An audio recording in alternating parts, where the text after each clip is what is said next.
మరోపక్క కూటమి ప్రభుత్వం వాళ్ళ ల్యాబ్ రిపోర్ట్‌లో వచ్చిన ఆధారాల పరంగే లడ్డూలో కల్తీ జరిగేది అని చెప్పేసి అయితే కొన్ని వ్యాఖ్యలు చేస్తున్నారు. దాని గురించి మీరేమంటారు సార్?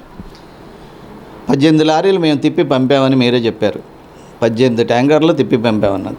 ఈ విధమైన కల్తీ వస్తుంది. 18 లారీలు ఎప్పుడైతే 1, 2, 3 వెహికల్స్ రిటర్న్ అయినాయో మీరు పంపేటటువంటి క్వాలిటీ క్వాంటిటీ మీరు మాకు ఇచ్చిన ఆర్డర్లో ఉన్న విధంగా నాణ్యత లేదు కాబట్టి మీ ఆర్డర్ని మీ యొక్క కాంట్రాక్ట్ని మేము క్యాన్సిల్ చేసుకుంటున్నాం, ఇది బహిరంగ తెలియపరుస్తున్నాం అనే విధానం ఇదే కమిటీ సభ్యులు ఎందుకని చెప్పలేదండి?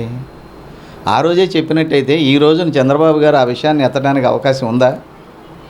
ఒక్కటి మాత్రం వాస్తవం అండి, అక్కడ కల్తీ అనేది జరిగిందనేది ఈరోజు మేము విన్నది, మేము చూసింది ఒక కెమికల్ ఇంజనీర్స్ చెప్పిన వాస్తవాలు ఇవి. 100% జరిగింది, జరగలేదని ఓటారించొద్దు. మీరు సుబ్బారెడ్డి గారు పిల్లి వేయటం దీని గురించి కాదు. ఆ రోజు విభజన రాష్ట్రంలో మాకు ఇస్తానటువంటి ఫండ్స్ ఇవ్వలేదు, దానికి కోసం పిల్లేయండి. స్పెషల్ కేటగిరీ తేలేపోయాం, మాకు ఇవ్వాల్సిందే మీరు చెప్పారు ఆ రోజున అనేది దాని గురించి పిల్లేయండి. పారిశ్రామికీకరణ జరగలేదు, దాని గురించి పిల్లేయండి. రైల్వే జోన్ జరగలేదు, దాని గురించి పిల్లేయండి. కడప స్టీల్ ప్లాంట్ తేలేపోయారు మీ ఫ్రెండ్ అయినటువంటి జిందాల్ వాళ్ళ దగ్గర నుంచి, అవునా? దాని గురించి పిల్లేయండి. అంటే వీటి మీద కూడా సిబిఐ ఎంక్వైరీ చేయండి అని చెప్పేసి జగన్మోహన్ రెడ్డి గారు అయితే చెప్తున్నారు. దాని గురించి మీరేమంటారు sir? 100% AP public has not believe on the CBI because of every person has doubt expected on the CBI, CID, ED, IT also.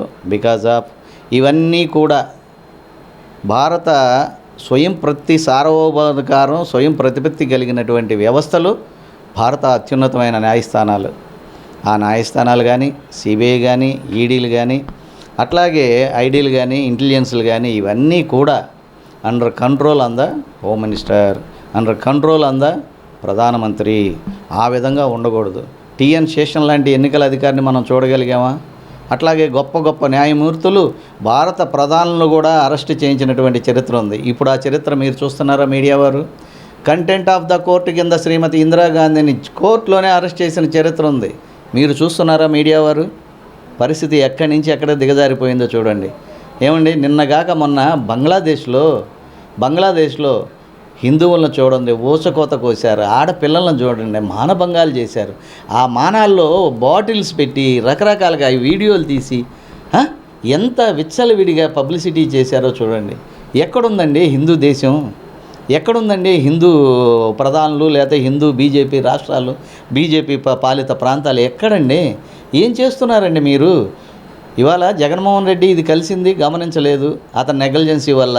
Committee చూడాల్సింది, అక్కడ ఉన్నటువంటి దిగుమతి చేసుకునేటటువంటి డైలీ ఆ సరుకులు నాణ్యత చూసేటటువంటి వాళ్ళు చూడవలసిన వ్యవహారాలు అయ్యి, దాని పర్యవసానం ఇవాళ జగన్మోహన్ రెడ్డి అనుభవిస్తున్నాడు కదా, కమిటీ కూడా ఇవాళ అనుభవిస్తుంది కదా.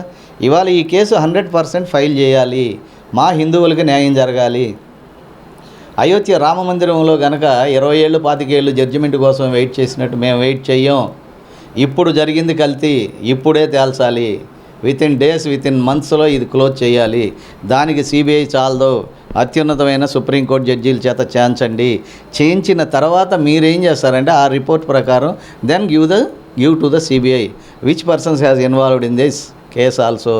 వెళ్ళండి, ఎవరు కాంట్రాక్ట్ ఇప్పించారు, మీడియేటర్ ఎవరు ద్వారా వచ్చింది, ఏ కంపెనీ సప్లై చేసింది, ఇప్పటి వరకు అరెస్ట్ చేయలే.